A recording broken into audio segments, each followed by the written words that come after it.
Plug in করবেন, পিছনে mesh সিস্টেমটা আছে, ওইখানে মেশ সিস্টেমের মধ্যে টিপ দিবেন, অটোমেটিক্যালি সে তাকে ধরে নেবে। এটা হলো মেশের কাজ, ঠিক আছে। মিমোর কাজটাও প্রায় কাছাকাছি সেম। বি ফর্মিং এর কাজটা মনে করেন যে আপনার রাউটারটা এখানে লাগানো আছে, এখানে লাগানো আছে, এই পাশে আপনার লোক আছে হলো একজন, এই জায়গায় মনে করেন এখানে লোক আছে একজন, এদিকে আপনার আরো রুম আছে, কিন্তু ওইদিকে কোনো লোক নাই। লোকের সংখ্যা কোথায় গেল?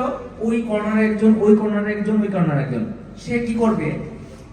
এদিকে একজনকে দিয়ে তার এরিয়া পর্যন্ত রেখে তার যে নেটওয়ার্কটা আছে এই নেটওয়ার্কটা ছড়ায় ওদিকে দিয়ে দিবে যেদিকে লোক বেশি আছে।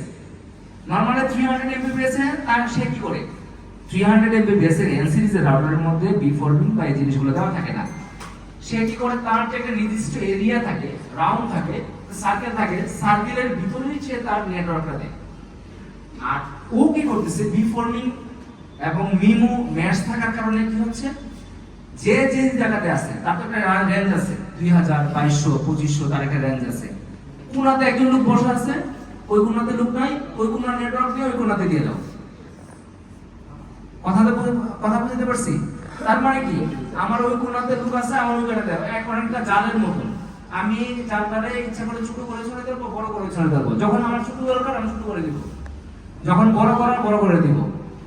আরেকটা জিনিস আছে, ডুয়েল ব্যান্ড রাউটার, যে আমরা যে কারণে সাধারণত এল সিরিজ না ইউজ করে ডুয়েল ব্যান্ড ইউজ করি, মূলত যে কারণগুলোর কারণে এল সিরিজ থেকে আমরা ডুয়েল ব্যান্ডে যাই, জিনিসটি খুবই চমৎকার। মনে করেন যে সিঙ্গেল ব্যান্ড রাউটারে মনে করেন যে একটা সরু রাস্তা, একটা রাস্তা গাড়ি হইলো 10 জন 12 জন, 10টা 12টা গাড়ি। তার মানে কি, তাকে একজনের পিছনে আরেকজনের লাইন ধরে ধরে যেতে হবে।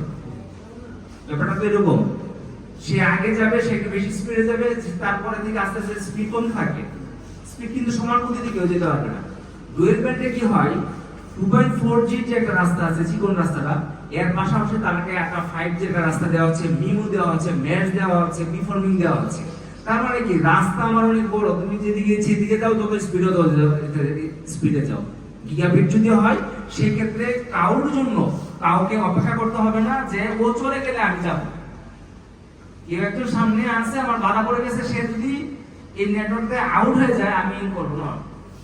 জানা আছে 20 জন যদি থাকে, 20 জন সমান স্পিডে আপনার ইন্টারনেট সার্ভিসটা যদি এমবিপিএস এনশিওর করতে পারে, এই রাউটার ডুয়েল ব্যান্ডের রাউটার তার গ্রাহককে সার্ভিস প্রোভাইড করতে কোনো কার্পণ্য করবে না, সেম ধরনের দিবে। ডুয়েল ব্যান্ডের ক্ষেত্রে যেটা হয়, ম্যাশ সিস্টেম করবেন করে দিবে, মিমো করবেন করে দিবে, বিফর্মিং করবেন করে দিবে। তার মানে কি, আপনার রাউটারের কাভারেজ যদি কমও হয়, মানুষ যদি কমও হয়, সে অটোমেটিকলি তার পুরো এরিয়া কভারেজ করে ফেলবে। এখন একটা কোণাতে নাই 3000 স্কয়ার ফিট বা 4000 স্কয়ার ফিট, ওই কোণায় ওই কোণায় পাচ্ছে না, বিফর্মিং দিয়েও পাচ্ছে না, দুই জায়গায় দুটো রিপিটার বসাই দেন অথবা ম্যাশ সিস্টেমের রাউটার বসাই দেন, বাস ওই জায়গাতে ওয়ান ক্লিক করে দিবেন, ম্যাশ হয়ে যাবে। পুরো রাউটারে এই কভারেজের মধ্যে চলে আসছে। আশা করি আমি ব্যাপারটা বুঝতে পারছি। ধন্যবাদ। Thank you.